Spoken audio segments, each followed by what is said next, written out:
Hello and welcome back. I'm Joseph Hoffman, and in our lesson today, we're going to learn a new major pentascale, G major. Let's come to the piano to start learning. Now, you already know the C major pentascale. Can you point and sing the solfege with me? Do, re, mi, fa, so. And we've also already learned about half steps. In every major pentascale, we've got a half step here between mi and fa. A half step is two keys with no key in between. So let's actually give these a special color to remind us that these two pitches, mi and fa, are the half step. That's really important because when we want to transpose to a new pentascale, like let's move up to the D major pentascale, we need to keep this half step there, which is why in D major we have to use F sharp to keep a half step between mi and fa. Today, though, we're doing the G major pentascale. So let's slide Do up to G. And taking a look at this, can you tell me if the half step is correct here? It is. You can see that mi and fa naturally fall on these two white keys, B and C, which happen to have no black key in between. So it's already a half step. Now let's point and sing the solfege, now with Do on G. Do, re, mi, fa, so. Goes a little bit high. Now let's point and sing the letter names. Can you say the letter names with me? Go. G, A, B, C, D. Good. Now try that by yourself. Point and sing the letter names. Go.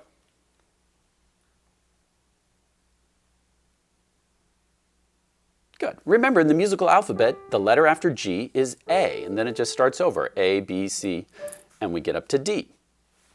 So just like the C major pentascale, the G major pentascale uses all white keys because we have this half step naturally on the two white keys. Now, on your own piano, see if you can place your right hand in position for the G major pentascale. So your finger 1 is on G now, and let's try and play Chocolate. Ready, go. Yum, yum, yum, yum, yum. Chocolate, I have some. Good, now let's try that with your left hand. So left hand finger 5, we'll find a G. And let's play Chocolate. Ready, go. Yum, yum, yum, yum, yum. Chocolate, I have some. Good. Now, pause the video, and I'd like you to find 3 different G major pentascales on your own piano. You can go really high, really low, or somewhere in the middle, and play Chocolate in 3 different places. Try and use right hand and left hand. Then press play to go on.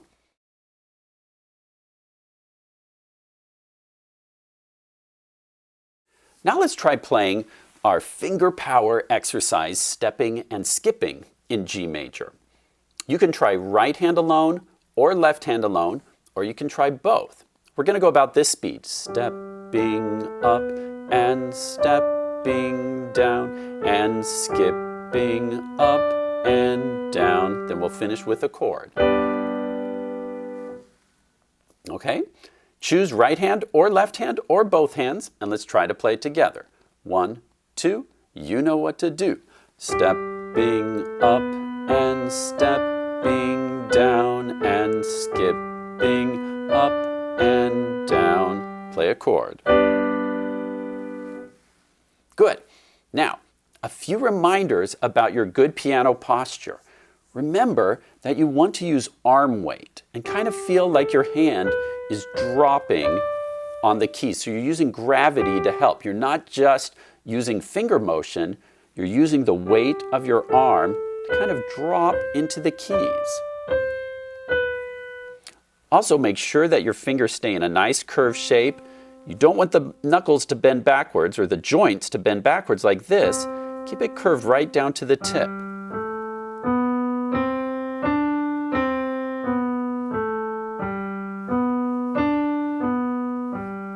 I kind of like to think of my wrist as being a little bit springy, almost like a trampoline I'm bouncing on as I play.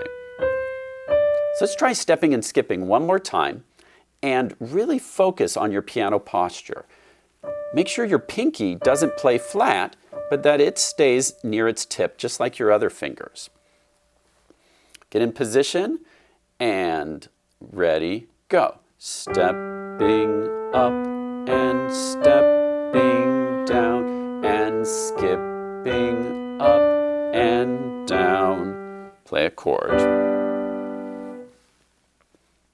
Now for fun, let me show you another way that you can add variety to this finger power exercise of stepping and skipping. I've been showing you what's called similar motion, where our fingers are going in the same direction. That's called similar motion.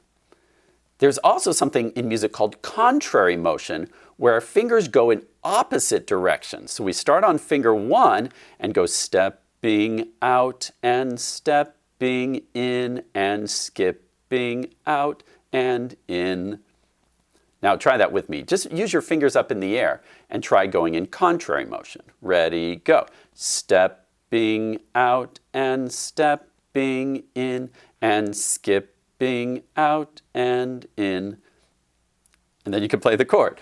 So finger 1 begins and it sounds like this. Stepping out and stepping in and skipping out and in. Chord. So this week, as you're practicing in all the pentascales we know so far, C major, D major, G major, try both similar and try contrary motion. In D major, it would look like this. Stepping out and stepping in and skipping out and in. Chord. Okay? Pause the video and try contrary motion in G major and D major. For bonus, you can also try it in C major. Okay, pause the video, try contrary motion, and then press play to go on.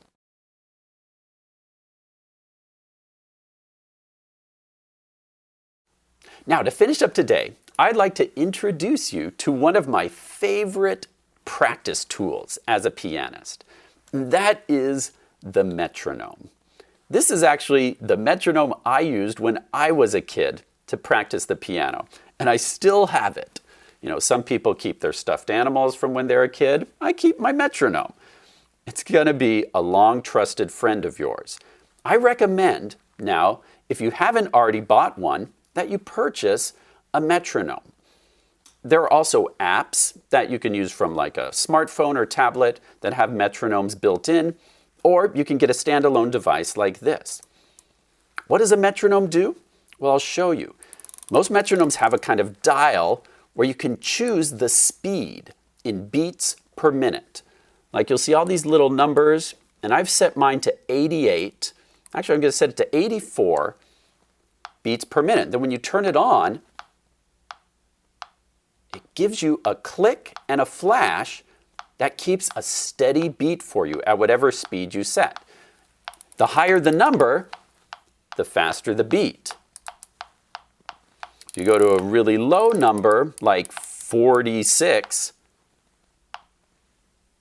you get a very slow beat. Now, why use a metronome? It's a great way to practice keeping a very steady beat. I've set mine to 84. That's a good practice speed.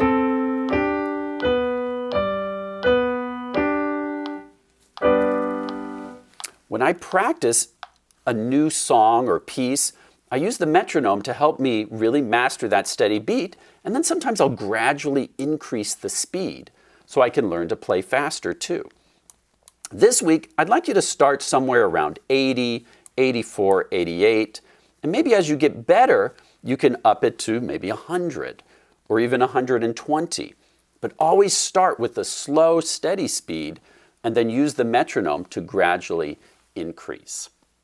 I have a rule for myself that if my piano posture isn't totally correct and if I don't have all the notes correct, 100% correct, I don't speed it up.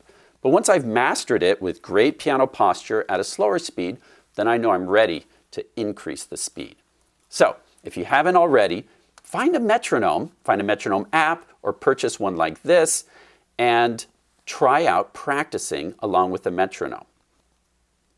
If you're having trouble keeping with the beat, step 1 may be just practicing clapping to the beat or stomping your feet to the beat.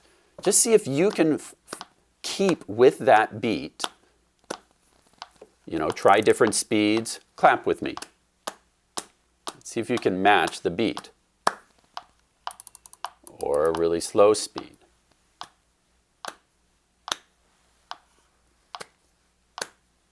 Okay, that's a good way to get started with the metronome.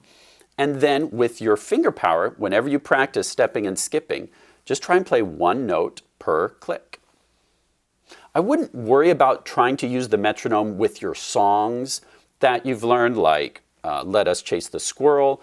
Because those songs have more complex rhythms, I prefer that you just play by singing along with yourself or using our backing track from the practice album.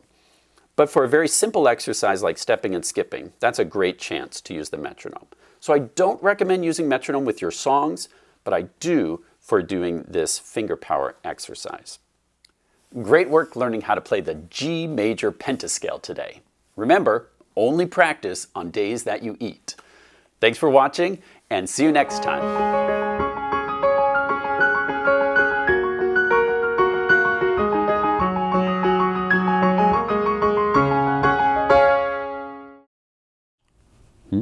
What's this? Mr. Hoffman's metronome. Oh, give it a try.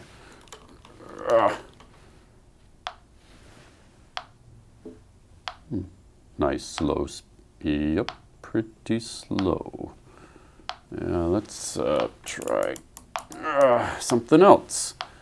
Yeah, that's, oh, elephant.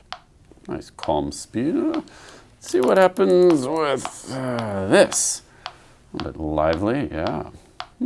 All right, let's really crank it up. Yeah. What? Oh, looks like he could use a hand.